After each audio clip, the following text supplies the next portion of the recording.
पधारो मारे देश। नमस्कार आप सभी का, मेरा नाम है कार्तिक और मैं आपका होस्ट, आपका दोस्त इस अपने सबके चैनल पे NSC 9 न्यूज़ चैनल पे एक नया शो लेके आया हूँ जिसका नाम है देसी धुन। और हमारे साथ आज बबंग, इस सुंदर से साज बबंग का नाम अगर कोई भी लेता है इस राजस्थान में तो सबसे बड़ा नाम आता है यूसुफ खान मेवाती साहब का। बहुत बहुत नमस्कार साहब आपको। शुक्रिया सर। बहुत बहुत स्वागत है आपका हमारे शो में। थैंक यू कार्तिक भाई। पहली तो कैसा लग रहा है आपको? बहुत अच्छा लग रहा है। मैं मतलब फर्स्ट टाइम यहाँ पे आया हूँ और अ, जो मेरी जर्नी के बारे में जो आप सब बताने वाले हैं, ये मेरे लिए बहुत अच्छा लग रहा है। इतना देश विदेश में घूमने के बाद, इतनी सिटीज का आह्वान करने के बाद, अपनी बबंग की धुन पे सबको नचाने के बाद अब आपको कैसा महसूस होता है कि आपकी शुरुआती जिंदगी और अब की जिंदगी कुछ एक अलग ही मोड़ लेके आई है? हाँ, काफ़ी बदलाव आया है ज़िंदगी में। अगर पीछे हम लोग मुड़ के जब देखते हैं उस ज़िंदगी को, कई बार रोना भी आता है कि इस भपंग से तो बहुत सारे मेरे इमोशनल पूरी लाइफ़ जुड़ी हुई है। तो अब काफ़ी अच्छा लगता है कि एक बड़ी खुशी की बात है कि जो हमारे दादाजी थे ज़हूर खान मेवाती, उनकी एक चौथी पीढ़ी, वैसे तो मेरे पूरे परिवार से मैं 20वीं जनरेशन में आता हूँ, लेकिन उनकी चौथी पीढ़ी आज मंच पर अवेलेबल है और कार्यक्रम कर रही है, तो बहुत हमारे समाज के लिए भी अच्छा है, परिवार के लिए भी अच्छा लग रहा है। काफी अच्छा और काफी सुंदर ये साज है, तो इस साज के बारे में कुछ बताओ ना। भपंग कड़वी लौकी की तुम्बी का बना हुआ है और बेसिकली भपंग को पूरे भारत में बजाया जाता है और अलग-अलग नाम से जाना जाता है। कहीं पर राजस्थान में जैसे भपंग कहते हैं, तो गुजरात में अपंग कहते हैं, महाराष्ट्र में चोंडका कहते हैं, असम में घुड़की कहते हैं, यूपी में घुड़का कहते हैं, छत्तीसगढ़ में हुड़का कहते हैं, हरियाणा में तुम्बा कहते हैं, पंजाब में बुक्चू कहा जाता है और बंगाल में देवदासी बंगाल में खमाक के नाम से जानते हैं। कर्नाटक में देवदासी महिला हैं, जो भपंग के नाम से इसको बजाती हैं और इस भपंग को हम लोग जोगी कम्युनिटी से हैं, तो इस भपंग का पूरे भारत में जितने भी पारंपरिक तौर पर बजाने वाले हैं, वो सब जोगी कम्युनिटी के हैं। तो हम लोगों ने हमारे दादाजी से सीखा और हमारे विरासत में ये चलता आया, दादाजी से पहले से ही इसको बजाया जा रहा है। लेकिन जो एक ख्याति मिली, वो दादाजी के नाम से ही भपंग को मिली थी। क्या बात है, काफी अलग अलग नाम लेकिन साज वही सुरीला। जी, जी। सुर, ताल, लय और एक बजाने का एक अलग सा ढंग कि जहां बजता सुन लो ऐसा लगे कि यार ये कहाँ से आवाज आई, अरे कौन बोल रहा है। भपंग एक ऐसा साज है जो आपस अब हमसे ही बात कर सकता है। तो इसका एक छोटा सा एक एग्जांपल अगर आप दे पाए तो। कहते हैं भपंग 3 शब्दों से मिलके बना है, जैसे हम लोगों ने हमारे बुजुर्गों से सुना है। भपंग भपंग सब करे, भपंग है अपने हाथ, भय से भोले यानी कि शिव शंकर, पै से पंडित यानी कि विष्णु भगवान और गै से गोरखनाथ। गोरख के ओघड़ हुए, ओघड़ के इस्माइल नाथ। गोरखनाथ जी के शिष्य हुए थे ओघड़नाथ जी। गोरख के ओघड़ हुए, ओघड़ के इस्माइल नाथ। वाकई हम औलाद हैं, सुनो हमारी बात। हम लोग मुस्लिम जोगी हैं और थोड़ा-सा बजाने का सबका तरीका जो है अलग-अलग है। हम जो हमारे दादाजी बजाते थे, वो इस तरीके से था और हम लोगों ने वही सीखा।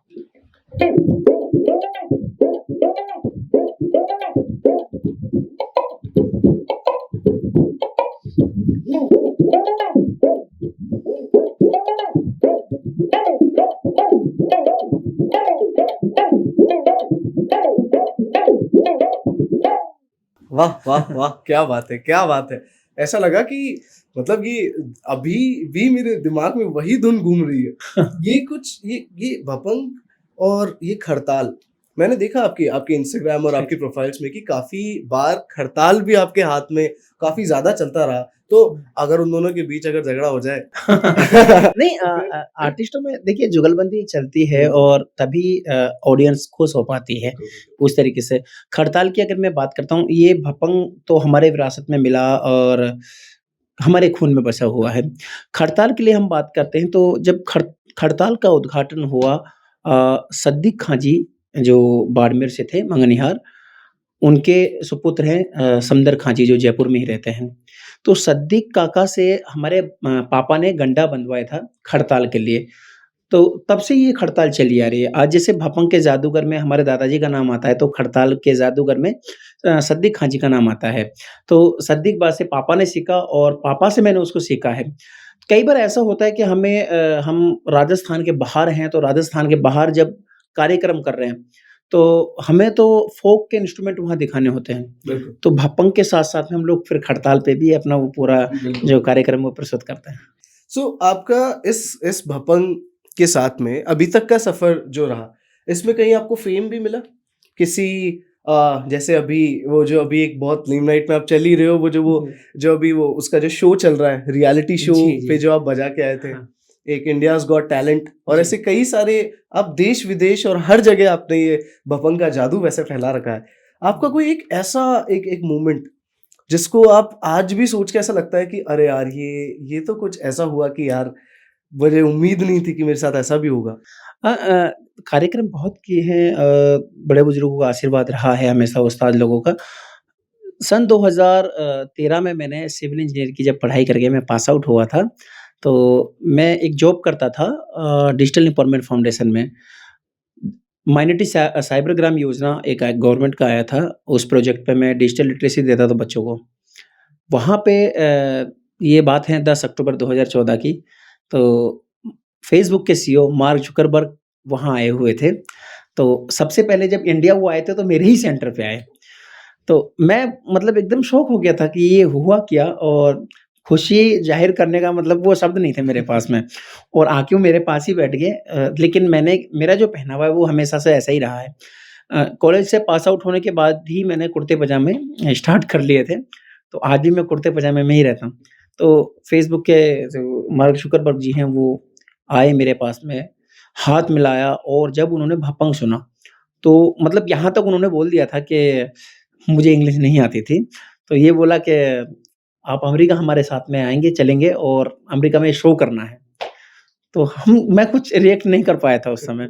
बाद में मुझे मालूम लगा, तो वो एक सोशल मीडिया पे वो इतना वायरल हुआ, इतना फैला था वो, तब मुझे महसूस हुआ कि ये हुआ क्या? प्रोग्राम तो बहुत किए, लेकिन ये बहुत अजीब बात थी हमारे लिए, और बहुत अच्छा लगा। आज तक जब उस फ़ोटो को कोई भी देखता है तो बहुत-बहुत बधाइयाँ मिलती हैं बार-बार में। ये तो काफ़ी इंटरेस्टिंग और ये तो उसका आशीर्वाद था जी, जी, कि बिल्कुल। उसने आपको डायरेक्टली मार्क से मिलवा दिया। कभी सोचा ही नहीं था कभी कि वो इस तरीके से आएँगे। हाँ, एक भीड़ का हिस्सा हम लोग कभी हो सकते हैं किसी भी कार्यक्रम में, लेकिन इतना करीब से नहीं सोचा था कि वो इतना करीब से मिलेंगे। बिल्कुल, बिल्कुल, बिल्कुल। इसके इसके अलावा जैसे आपने मुझे बताया कि आपके पिताजी भी भपंग आर्टिस्ट थे, जी। जो आप पीढ़ी दर पीढ़ी इससे चलते आ रहे हैं। सो इससे रिलेटेड आपका लाइक आया कैसे बनती थी? जैसे जो इनकम सोर्स है, उसका क्या? क्योंकि देखो अभी का सिनेरियो आजकल जो चलता है, आजकल western music is the one जो कि बहुत ज़्यादा मार्केट में चलता रहता है। हुँ। उसके बीच में ये हमारा फ़ोक म्यूज़िक जो है वो कंपैरेटिवली काफ़ी लो चलता है। तो इससे आप मतलब क्या रिलेट कर पाते हैं या फिर क्या मतलब ऐसा है कि आपके पास में एक कुछ हो कि जो कि हेल्प कर सके आगे की तरफ? देखिए, हम लोगों का जो आर्थिक स्थिति के लिए था पहले, हमारे जो दादाजी हैं, घर-घर जाके भपंग बजा के आटा माँगते थे। हमारे ये दादा, परदादा ये सब लोगों ने किया। तो हमारे दादाजी और 3 भाई थे, 2 भाइयों ने किया, हमारे बाबा ने भी किया, साल 2 साल तक। फिर बाबा के जो माता-पिताजी थे ना, वो चले गए थे जब बाबा 12-13 साल की उम्र में थे। सबसे पहले बाबा ने बीड़ी बेचना शुरू किया था, और एक हम मतलब क्या बोले कि एक ऐसी बात थी, बीड़ी बेचा और वो भी भपंग बजा के। जैसे कोई खेल चल रहा हो, हमारे बाबा बीड़ी बेचते थे अलवर के न्यू सिनेमा हॉल के सामने, भपंग बजाकर। उस समय दिलीप कुमार साहब और निरूपा राय मैम, ये दोनों अलवर आए हुए थे फ़िल्म की लोकेशन के लिए, और उनके साथ में हाजी उस्मान साहब जो उनके ड्राइवर थे, वो आए हुए थे। बाबा को जैसे ही उन्होंने देखा भपंग बजा के बीड़ी बेचते हुए, तो हाजी उस्मान बार-बार में बाबा के पास में आए कि एक बार वापस से बजाओ ना, एक बार वापस से बजाओ। तो बाबा ने कहा कि देख, तेरे को बीड़ी लेनी है तो ले ले भाई, मेरा फ़िल्म देखने का टाइम हो रहा है, मुझे वहाँ जाना है। तो उन्होंने कहा कि अगर मैं फ़िल्मी हीरो से आपको यहीं मिला दूँ, तो कैसा रहेगा? बाबा ने कहा कि सारे बीड़ी के बंडल आपको दे दूँगा मैं, फ्री में दे दूँगा। दिलीप कुमार साहब के पास में बाबा को लेके गए। बाबा ने जैसे उनको देखा और दिलीप कुमार साहब ने पूछा ही था कि आप कहाँ रहते हैं? माता-पिता क्या करते हैं? बाबा ने पूरी अपनी हकीकत बताई, तो दिलीप कुमार साहब बाबा को बॉम्बे ले गए। वहाँ से हम लोगों की किस्मत ये मानो कि एक चमकते हुए सितारों में गिनी जाने लगी कि बाबा बॉम्बे में रहे तो 22 साल रहे। उन्होंने कई फ़िल्मों में बजाया, आँखें, Ganga Jamuna, Naya Daur, Son of India, New Delhi Kishore Kumar की, लता जी के साथ में भी बाबा ने बजाया है। तो बस वहाँ से फिर वो भिक्षावृत्ति वाला जो काम था, वो छूट के एक प्रोग्राम लाइन से जुड़ते रहे। हमारे जजमान जो होते हैं जो मेव कम्युनिटी के हैं, वहाँ से हमें समय-समय पे धान, अन्न, पैसा ये सब मिलता रहता था। जैसे कहीं पे शादी है, विवाह है, कोई खुशी का अवसर है, वहाँ से तो वो एक जो शैली है हमारे पारंपरिक जो विरासत में गाना बजाना था, वो चलता रहा। हमारे मेवात की ख़ास बात ये रही है कि मेव मेव कम्युनिटी के 12 गोत्र रहे हैं, 5 गोत्र तोमर वंश के रहे हैं, जो पांडव की बात सुनते हैं, यानी कि महाभारत। 5 गोत्र हैं यदुवंशी के जो कृष्ण जी की बात सुनते थे और 2 गोत्र हैं कछवाहा के जो श्री राजा रामचंद्र जी की बात सुनते थे। अब इनके जो शायर हुए हैं, देखिए मेवात में लगभग 20 से 25-30 लोक कथाएँ हैं और उन लोक कथाओं को लिखने वाले कौन रहे? मुस्लिम। यानी कि रामायण को लिखा है मेवात में मुस्लिमों ने और महाभारत को लिखा है मुस्लिमों ने, कृष्ण लीला को लिखा है मुस्लिमों ने। उनके लेखक मुस्लिम हैं, उनके दर्शक मुस्लिम हैं और गाने वाले भी मुस्लिम हैं। ठीक है? इन लोक कथाओं के। तो वहाँ से जब कोई ऐसा फंक्शन होता था, पूरी-पूरी रात भर, किसी के वहाँ पे शादी है, हकीका हो रहा है, पूरी-पूरी रात भर ये लोक कथाओं को गाया जाता था हमारे जजमानों के वहाँ पे। बड़े सुनने वाले बैठते थे और कहीं भी कुछ भी शब्द गलत हो गया तो वो वहीं पे टोकते थे, ये ऐसे नहीं है, ये ऐसे है। तो वो फिर सुनते रहे और चलता रहा, तो वहीं से हमें वो अन्न-पानी सब मिलता रहता था। बाद में फिर ये गवर्नमेंट के प्रोग्राम स्टार्ट हुए 86 में राजीव गांधी जी ने वो उद्घाटन किया था अपने 7 जोनल सेंटर का। तो जिसमें अपने राजस्थान का तो वेस्ट जोन कल्चर सेंटर लगता है। यहाँ से फिर ओपनिंग हो गई थी गवर्नमेंट के कार्यक्रमों में चलते हुए। तो बस अब लोग वो जिस्मानी प्रथा तो खत्म हो रही है धीरे-धीरे और यही एक स्रोत बचा है गाने बजाने का। कलाकारों में ज़्यादातर सिर्फ़ इसी चीज़ पे आश्रित हैं। ना मतलब 90% जो आर्टिस्ट हैं, वो सिर्फ़ गाने बजाने पर ही आश्रित हैं, उनके पास कोई ऐसा साइड बिज़नेस नहीं होता है। ये काफ़ी मतलब ये जो साज़ है, ये जो एक पार्ट है, जो म्यूज़िक और इंसान को एक जोड़े रखता है। एक कल्चर है जो राजस्थान अपने आप को दिखाता है। वो उसके साज़, उसके गायक, उसके वीर और उनकी गाथा करने वाले लोग वही होते हैं।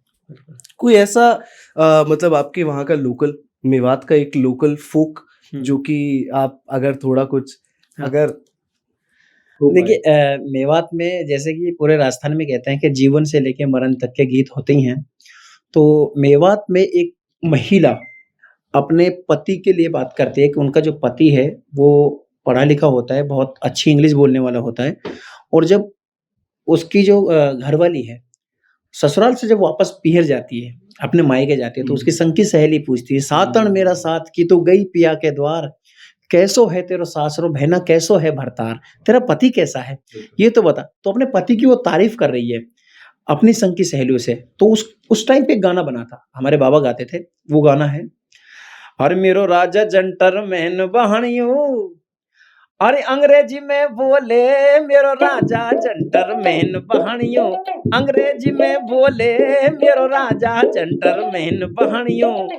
तो संग की सहेलियां पूछती थी क्या बोलता है अंग्रेजी में, तो क्या बताने लगी, अंग्रेजी पढ़ाई मेरे समझ में न आवे, अंग्रेजी पढ़ाई मेरे समझ में न आवे, माई डियर वाइफ मोसू कहर बतड़ावे, माई डियर वाइफ मोसू कहर बतड़ावे, यन बहू बना के माई कह दी, यने बहू बना के माई कह दी, अब भी जिंदो डोले री मेरो राजा जंटरमैन बहनियों, अंग्रेजी में बोले मेरो राजा जंटरमैन बहनियों।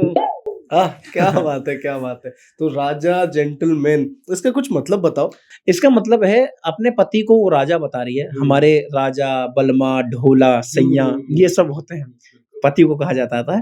तो अपने संग की सहेलियों को बता रही है कि मेरा जो पति है ना बहुत पढ़ा लिखा है, वो जेंटलमैन है। तो अब इंग्लिश में जेंटलमैन का जो मीनिंग है, उसके लिए बता रही है कि मेरा राजा यानी कि मेरा पति जेंटलमैन है, वो अंग्रेजी में बात करता है। ठीक है? तो और के बात क्या करता है? संग की सहेलियाँ पूछती हैं, "बात क्या करता है? ये तो बता।" हाँ। तो वो पढ़ी लिखी नहीं थी। तो कहती है कि भई अंग्रेजी पढ़ाई मेरे समझ तो आती नहीं है। अंग्रेजी पढ़ाई मेरे समझ ना आवे, माई डियर वाइफ मुझसे कहर बतड़ावे कि मुझसे कहता माई डियर। अब हमारे माई जो कहा जाता है वो अम्मा को या दादी को कहा जाता था, बिल्कुल, बिल्कुल। लेकिन वो मुझसे माई कहता है। अब अपनी पत्नी को माई कह रहा है, यानी बहू बना के माई कह दी। क्यों अपनी बहू बना के मुझसे माँ कह रहा है, यानी बहू बना के माई कह दी, ये जिंदा डोलता है। अंग्रेजी में बोले मेरे राजा जेंटलमैन, ये इसके मायने थे। जैसे हमारे घर में तो अभी भी अजय सुनते हो वही चल रहा है, क्या ही है। जी। ये काफ़ी अलग-अलग टाइप के जो मैंने मैंने देखा था कि आप ना काफ़ी अलग-अलग टाइप से ना एक म्यूज़िक वगैरह बनाते हो, जी। जिसमें अलग-अलग भाषाएँ होती है। हाँ। बहुत सारे मुझे इसके अंदर एक फ़नी कॉम्बिनेशंस भी काफ़ी सारे इसमें देखने को मिलते हैं। जी, जी। जिसमें कि अगर एक कोई एक एक कुछ हो जाए अगर वो फ़नी वाला जो आपका हाँ। काफ़ी इसमें चलता है। मेरे पिताजी ने 96 में एक गाना लिखा था, जो एक शब्द पर आधारित है। वो शब्द है टर। तर हाँ, मतलब हमारे जीवन में जितनी भी ज़रूरत की चीज़ें होती हैं, सब में वो काम आता है, टर। तो जब पापा पहली बार आउट ऑफ इंडिया गए थे पेरिस में, वहाँ से जब आए तो पापा ने कहा, "यार कुछ तो एक नया गीत होना चाहिए।" सब लोग पूछ भी रहे थे गाँव में क्योंकि एक माहौल अलग ही हाँ, था। मतलब उस समय पहली बार जाना और वो पेरिस हाँ, से फिर वापस आना तो मतलब पूछ रहे थे, "भाई क्या देखा आपने?" कि तो पापा कह रहे हैं, "मैंने तो टर-टर देखा वहाँ पे।" कि ये क्या होता है टर? अच्छा। तो मैं जो पहली ओरिजिनल उसकी धुन है, वही आपके बीच में बता रहा हूँ जो पापा उस समय करते थे। तो वो टर क्या है? हमारे जीवन में जितनी भी ज़रूरत की चीज़ें हैं, सब में काम आता है। हर एक डिपार्टमेंट में टर देखा है। तो गाँव वाले पूछते थे, क्या है वो टर?" है क्या ये डर? तो मेरे पास में शायद आज भी वो वीडियो पड़ा होगा हुँ, कहीं पे। पापा एक तख्त पे बैठे हुए थे हुँ, और हुक्का लिए हुए थे हुँ। और तब उस गाने को गा रहे थे वो। तो गाना था, "और हो रही है टर हीटर, हो रही है टर हीटर, हो रही है टर हीटर, हो रही है टर हीटर, दुनिया में भाया देख ले रे हो रे टर हीटर, दुनिया में भाया देख ले रे हो रे टर हीटर।" पूछ रहे थे कौन सा टर है? तो पापा बताते थे कि व्हीकल में टर देखा मैंने। कौन सा टर? एक लो लकड़ी की चीज बनाई नाम धरो मोटर, मोटर में भी रहबा लगो देखो कंडक्टर, हे इंजन को जो तेल देवे, इंजन को जो तेल देवे वो है फिल्टर, दुनिया में बाया देख ले रे हो रे टर हेटर, दुनिया में बाबा देख ले रे हो रे टर हेटर। फिर बच्चे बच्चे वहां डोल रहे थे। हाँ। तो पापा कह रहे हैं कि तुम्हारे स्कूल में भी टर है। कौन सा टर है? स्कूलों को जाए बच्चे पढ़ावे मास्टर, मास्टरों को चेक करता वो है इंस्पेक्टर, एक हर कक्षा में बच्चा मिलता वो है मॉनिटर, दुनिया में बाबा देख ले रे हो रे टर हीटर, दुनिया में बाबा देख ले रे हो रे टर हीटर। इस प्रकार से पूरे डिपार्टमेंट में टर का बखान किया पापा ने। तो ये उस वक़्त का लिखा हुआ है? हाँ, 96 में हमारे पिताजी थे उमर फारूक मेवाती, मेरे दादाजी थे ज़हूर खान मेवाती, हुँ। एक जुम्मा ताऊ जी थे हमारे पिनान से और एक पापा के मामा जी थे नत्थी खां जी। इन चारों ने मिलके ही इस गाने को लिखा। एक-एक अंतरा सब बताते रहे बिल्कुल देसी भाषा में फिर इसको लिखना शुरू किया।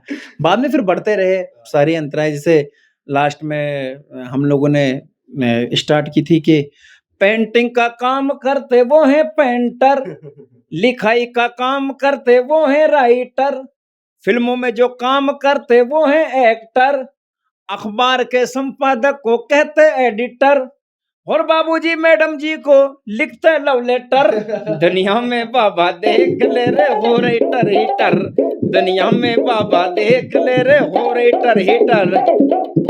फिर बढ़ते ही चले गए दुनिया में जितने भी टर हैं।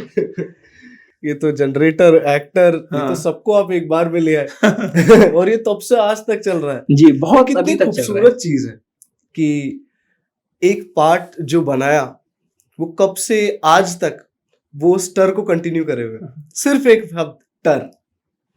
काफी काफी सुंदर सुंदर से लम्हे आपने जिए होंगे।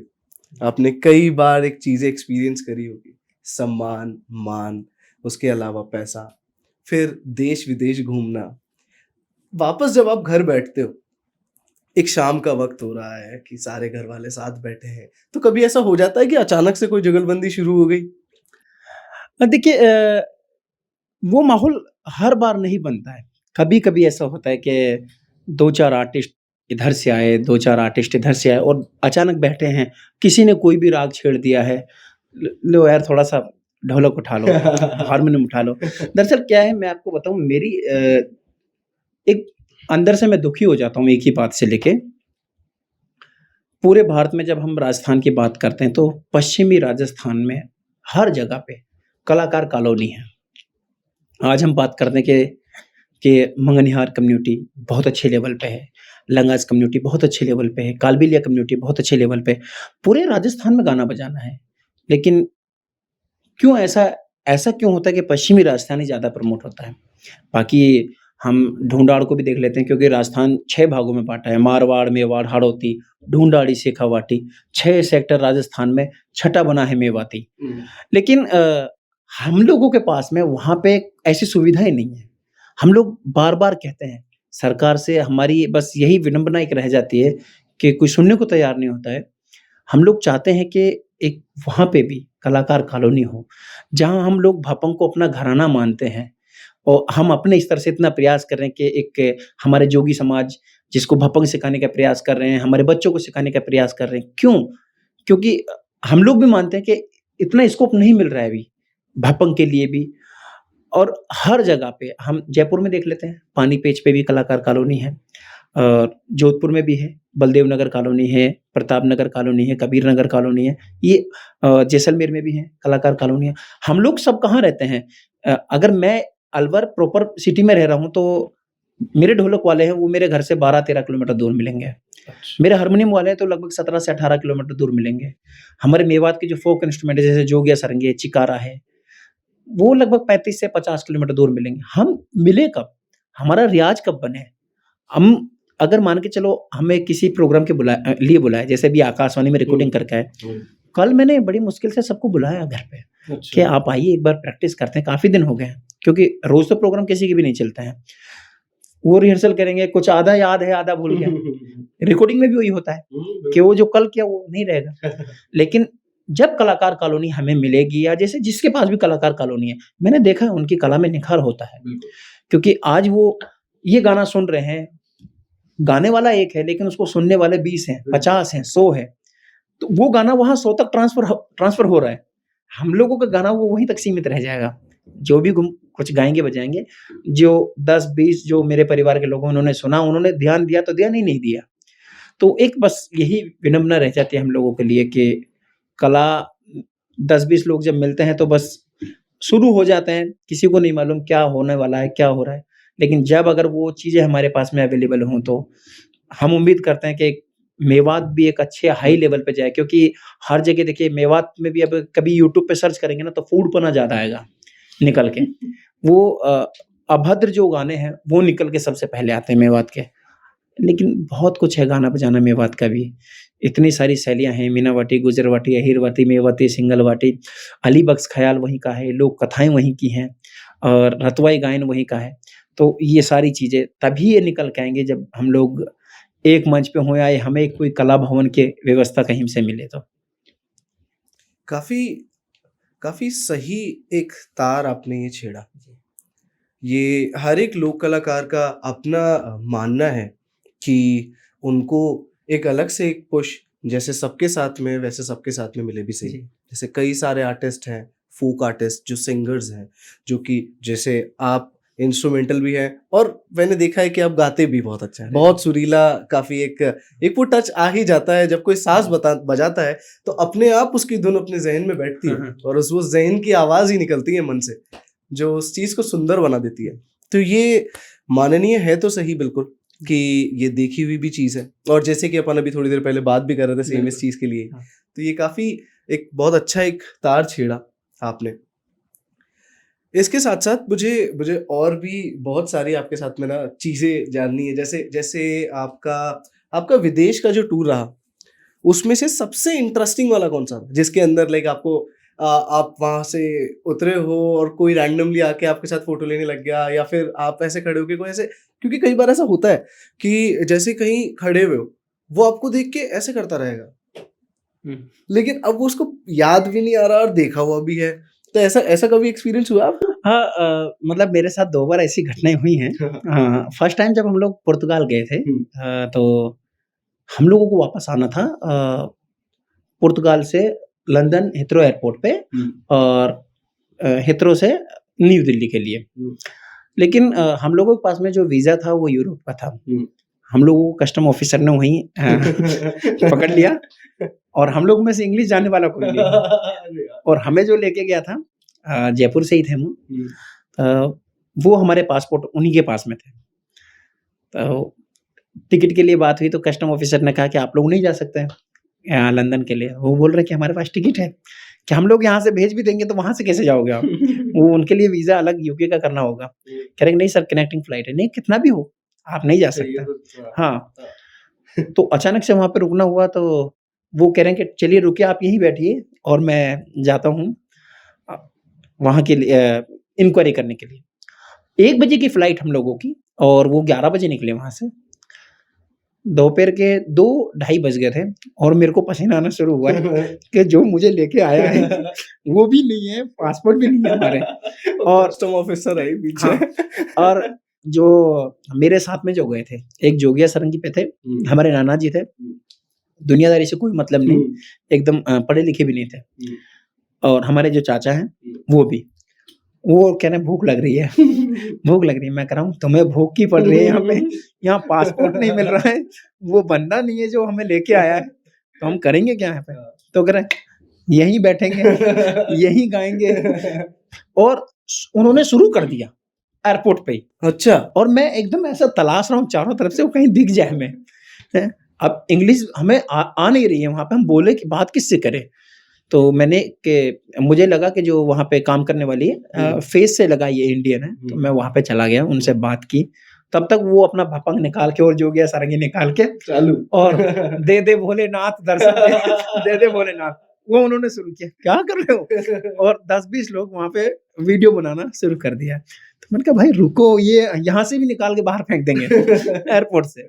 कि उन्होंने समझा कि इंडिया है और अपने गाँव में जैसे हाँ, चल देसी तरीके से बैठ जाते हैं वो होगा।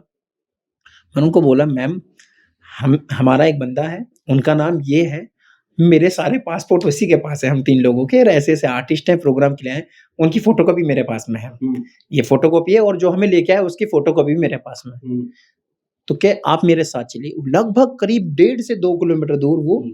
मुझे लेके चली गई। अब मैं पीछे मुड़ के देखूँ कि यार मेरे आर्टिस्ट वहाँ हैं, ऐसा ना हो कि इनको बाहर फेंक दें उठा के और और आगे भी कुछ ना हो मेरे लिए, मैं दोनों हाथों से चला जाऊँगा। डेढ़ से 2 किलोमीटर बाद वो मुझे मिला कि यही है, मैंने कहा पहचान लिया यही है। तो मैंने उनको बोला कि आप वहाँ जाके एक बार उनको बोल दीजिए, तो वो काफ़ी हेल्पफुल थे। वहाँ चला के उनको बोल दिया, तब पता लगा कि हमें ऐसे नहीं जा सकते हैं हम लोग, 1 दिन और वेट करना पड़ेगा हमें लिस्बन में, वहाँ से हाँ। फ्लाइट पकड़ के बेल्जियम आइए और बेल्जियम से दूसरी फ्लाइट पकड़ के वहाँ पे। तो हम लोगों ने फिर बेल्जियम में प्रोग्राम करना शुरू कर दिया, तो काफ़ी मतलब ये अच्छा रहा और ऐसे हम लोगों को तो सेलिब्रिटी के तौर पे फिर वहाँ देखा गया बेल्जियम में, जहाँ पे भी हमने होटल के आस-पास में कार्यक्रम किया। सेम उसी प्रकार से पोलैंड के लिए हम जब हम लोग गए थे, हाँ। तो ये हुआ था।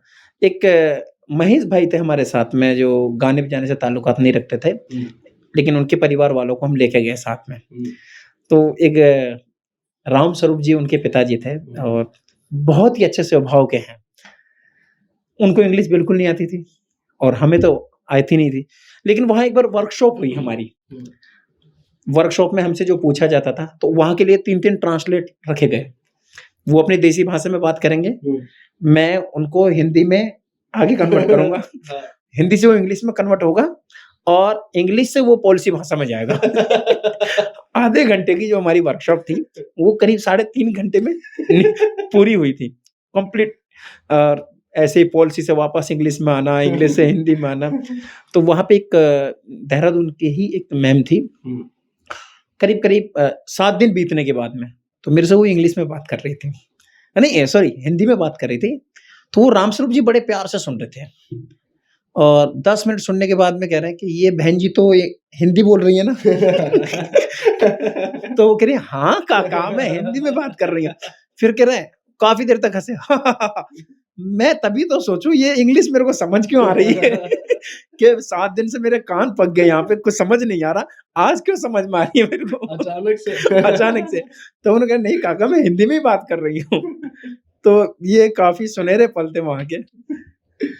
तो ये कई बार मतलब ऐसा भी होता है ना कि जैसे जैसे फॉर एग्जांपल जैसे कभी पुलिस वालों ने पकड़ लिया, कभी उनसे छुड़ाने के लिए बताया कभी कि यार मैं आर्टिस्ट हूँ साहब, लाइक जान दो नहीं ऐसा कुछ? मैं आपको बताता हूँ 2009 में कार्यक्रम किया था जिसमें कांग्रेस के सभी नेता आए हुए थे फिक्की ऑडिटोरियम दिल्ली में और सुनील दत्त जी ने बुलाया था हमें उस समय।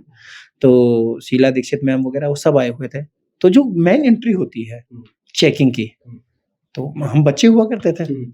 अब इसका नाम है कीलड़ी, ये भपंग को बजाने के लिए कीलड़ी, इसको कहते हैं भपंग। तो जैसे हम लोग गए तो हमसे पूछा गया कि क्या है इसमें? तो मैंने कहा भपंग के बम है। इसको बाहर निकाल दिया जाए बम है। मैंने कहा बम नहीं है, भपंग है। आप कुछ उनको सुनाई नहीं दे रहा है कि क्या भपंग है क्या है, निकाला बजाना शुरू कर दिया। ओके इंस्ट्रूमेंट है हाँ। फिर ये यहाँ पे रखा हुआ था, ऐसे मशीन से चेक किया ये क्या है? मैंने कहा कीलड़ी, कील अलाउ नहीं है। कील अलाउ नहीं है। तो मतलब बड़े पसीना है इंक्वायरी करने के बाद भी। एक हमारे साथ में हम चाचा कहते हैं उसको बने सिंह प्रजापत जी, वो रिम भवाई का डांस करता है। तो हाँ भवाई में। अब भवाई में क्या है, कील तलवारें और वो मटकी, हाँ ये सब होते हैं बैग में, सब रखे हुए थे। और दिल्ली के प्रगति मैदान में वो हमारा एक कार्यक्रम था, 5वें नंबर गेट से हमारी एंट्री थी। तो वो उस एंट्री में वो जैसी मशीन में दिया तो उसमें तलवारें कीले ये सब हो गई। तो कह रहे हैं ये अलाउ नहीं है। तो कह रहे हैं भाई मैं डांस किस पे करूंगा, हैं मेरे को पैसे कहाँ से मिलेंगे? कह रहे नहीं अलाउ नहीं है। ऑफिसर को फोन किया, वो ऑफिसर आए तो उन्होंने कहा कि भाई आपको परमिशन लेनी पड़ेगी। तो कहाँ पे के उस थाने से, वो वहां से 2.5 किलोमीटर 1.5 मतलब करीब 2 से 2.5 किलोमीटर था। वो पैदल गए वहां पे, परमिशन ली, बैग वहीं रखा हुआ। परमिशन लेने गए तो कह रहे हैं कि भाई बैग लेके आइए। हम परमिशन दे किस चीज की, आप बैग लेके आइए। अब वो पुलिस स्टेशन 2-2.5 किलोमीटर वापस आए, बैग लिया तो मशीन वाला अलाउ ने कह रहा कि यहाँ से आगे हम जाने ही नहीं देंगे। फिर वापस गए, फिर हम लोगों से फोटो खिंचवा के वहां लेके गए, उन्होंने फिर लिख के दिया। तो जब वो साहब लोग इतने परेशान हो गए थे तो वो कह रहे थे आपस में एक दूसरे से बात करते हुए, अगली बार गन ले आना, तोप ले आना, ये मत मंगा लेना। क्या हम लोग 5 से 7 किलोमीटर फिजूल में पैदल चले। तो काफी ये इंटरेस्टिंग सा एक पार्ट चल गया था आपके साथ। तो यूसुफ जी, जैसे आपकी प्यारी सी स्माइल है, जैसा आपका एक प्यारा सा टाइम है, आपका मतलब मेरा कहने का मतलब समझ रहे होंगे कि मैं किस तरफ जा रहा हूँ। तो आपने बताया था मुझे कि आपका एक बेटा भी है। तो आपका ये इतना टूर और ये सब इतना चलता होगा तो कभी ना कभी भिड़न तो ऐसी हुई होगी वाइफ से? वाइफ आपके साथ जाती है कि नहीं? वो नहीं जाती हैं, लेकिन कई बार ऐसा होता है कि जब कहीं लंबे सफर का कोई प्रोग्राम होता है तो जिद करने लगती हैं कि मेरा मन नहीं लगेगा और आप तो मेरे को साथ में लेके चलो। लेकिन कुछ मेरी मजबूरियां होती हैं कि पूरी टीम होती है और सबसे पर्दा होता है। फिर होटल भी मतलब ऐसा स्पेशल नहीं मिलता है ना, तो सिर्फ ये होता है कि एक रूम में 2-2 लोगों को रुकना है, तो इसलिए मैं नहीं ले जा पाता हूँ। अच्छा, वाइफ का क्या कहना होता है आपका इस भपंग को लेके? वो देखिए मेरा जो रिश्ता हुआ था ना, जब मैं 3 साल का था तब मेरी एंगेजमेंट हो गई थी। अच्छा। और मैंने उनको देखा भी नहीं था। और शादी हुई उससे पहले ही पापा ने कहा कि हम लोगों ने रिश्ता किया हुआ है और ऐसे से 19 साल की उम्र में ही मेरी शादी हो गई थी उस समय। तो वो काफ़ी खुश रहती हैं प्रोग्राम से और एक ही चीज़ बार-बार में वो बोलते हैं कि जो आपका बजाने का स्टाइल है, कि बजा तो बहुत रहे हैं, लेकिन आप उसमें पूरा झूम जाते हैं बिल्कुल। बजाते हुए। ऐसा लगता है कि ये नहीं बज रहे हैं, आप खुद बज रहे हैं। तो काफ़ी खुश रहती हैं। ये तो मैंने देखा है वैसे कि आप जब जी। बजा रहे होते हो तो आप उस धुन का मजा उससे ज्यादा आप में आता है, तो वो आपको देख के और मजा आ जाता है, बस वो यही 4 चांद ऐड हो जाते हैं मतलब उसके साथ मैंने में। मैंने यही पापा से सीखा है कि लोगों को तब मज़ा आएगा, जब खुद को आपको मज़ा आएगा उस चीज़ के लिए। अच्छा, ये जो साज है बपंग, इसके मतलब ये बनता कैसे है? इसके अंदर कुछ स्पेसिफिकेशंस की ये चीज़ सिर्फ़ इसी के अंदर लगती है और कुछ ऐसा कुछ? नहीं एक्चुअली क्या है पहले कड़वी लौकी के बनता था ये, जो हुँ। साधु के पास कमंडल होता है हुँ। और इसमें पहले गेहूँ की खाल ये तो लगाते थे। डमरू जैसा हाँ, भी जो मतलब इसको इसलिए ही मैंने बताया था आपको कि डमरू नमा वाद्य यंत्र है। भोलेनाथ, हाँ, अच्छा, क्या तो बात पहले कड़वी लौकी का बनता था जिसमें गेहूँ की खाल लगती थी। है। हुँ, वो सफ़र के लिए आसान नहीं था, कहीं पे भी वो टूट सकता था। अच्छा। बाबा जब बजाते थे तो इसमें ये प्लास्टिक फिश वायर है जो, हुँ, इसकी बजाय बकरे की आंत होती थी, जो जोगिया सारंगी में लगती है। ओके। लेकिन पूरी-पूरी रात भर बजाना पड़ता था। अब बाबा 22 साल बॉम्बे में रहे हैं, तो वो बकरे की आंत मिलती नहीं थी हाँ, और पूरी रात कव्वाली में बजाना तो बहुत मेहनत का काम होता था। हुँ, तो हर बार बाबा ने नए-नए प्रयास किए। तो बॉम्बे में ही एक मजीद बंदर रेलवे स्टेशन है, वहाँ पे पूरा फिश के वायर का ही काम होता था। हम लोग आज भी जो ये वायर लेके आते हैं, फिश वायर, ये बॉम्बे से ही लेके आते हैं। तो इसमें क्या है कि सफ़र के लिए फिर बाबा ने इसको दूसरे तरीके से बनाना शुरू किया। सेम वही डमरू का रूप है, खोल लिया, हम डेरू जो होता है वो दोनों तरफ से ही मढ़ता है, हुँ, लेकिन इसको एक तरफ से मढ़ा। हुँ, इसमें भपंग की जो वैराइटियाँ हैं वो अलग-अलग इसलिए है कि ये जैसे बकरे की खाल है, हुँ, इसका बेस अच्छा बोलेगा। हुँ, हुँ, ये सेकंड वाला भपंग है, इसमें बकरी की खाल है, हुँ, इसमें इतना बेस नहीं होगा। हुँ, तो ये क्या है कि जैसे किसी गाने की हमें धुन निकालनी हो, हुँ, तो ये उसमें काम आ सकता है। हमारे लिए बड़ी मतलब कोई फ़ोक का गाना चल रहा है और मैं चाह रहा हूँ कि एक तार के वाद्य यंत्र में उसको निकालना है, तो ये सब बाबा से सीखने को हमें हुँ। मिला था। अच्छा, इनके जो ये तार है, जैसे इस वाले का काफ़ी पतला है हाँ, और उस वाले का हल्का-सा मोटा लग मोटा रहा है। है। तो ये क्या मतलब इसमें ध्वनि में भी काफ़ी हाँ, फ़र्क बहुत होता फ़र्क अंतर आ होता है? जाता है। तो इस इनके इनमें भी जैसे डी माइनर, डी मेजर। नहीं, नहीं ऐसा नहीं होता है, वो अपने हैंड बैलेंस के अनुसार अपन को चेक करना होता है। ओके। जैसे ये है मैं इसी में आपको दिखाता हूँ देखिए। जैसे ये है और मैंने भी गाना गाया।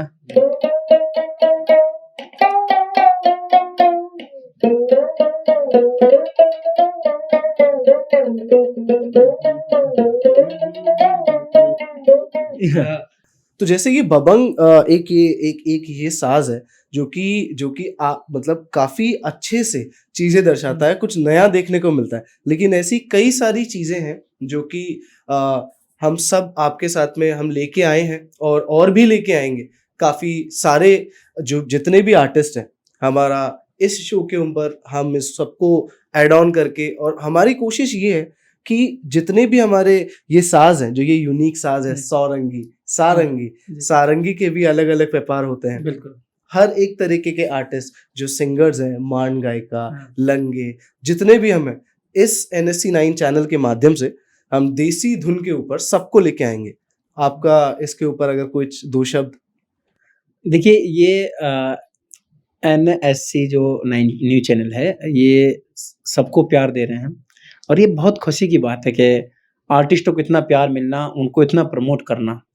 तो एक कहते हैं ना कि हेरे बिन बाँट तराजू ले लो, बिन बाँट तराजू ले लो, यहाँ कमी नहीं है प्यार में, बिन बाँट तराजू ले लो, कमी नहीं है प्यार में, खोटा खरा परख लो, खोटा खरा परख लो, फिर तुम ले जाओ उधार में, बिन बाँट तराजू ले लो, कमी नहीं है प्यार में, बिन बाँट तराजू ले लो, कमी नहीं है प्यार में।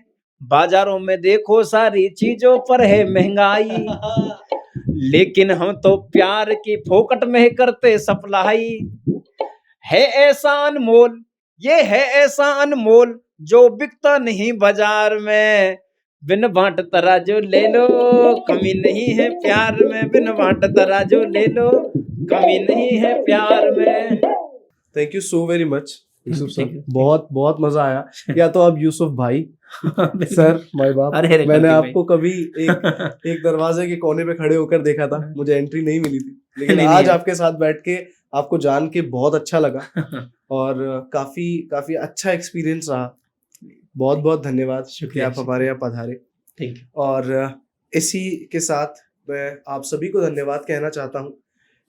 आप सब जुड़े रहिए, मिलते रहिए, हम वापस आके मिलेंगे आपसे NSC 9 चैनल। और मैं आपका होस्ट कार्तिक गंधर्व साइनिंग ऑफ।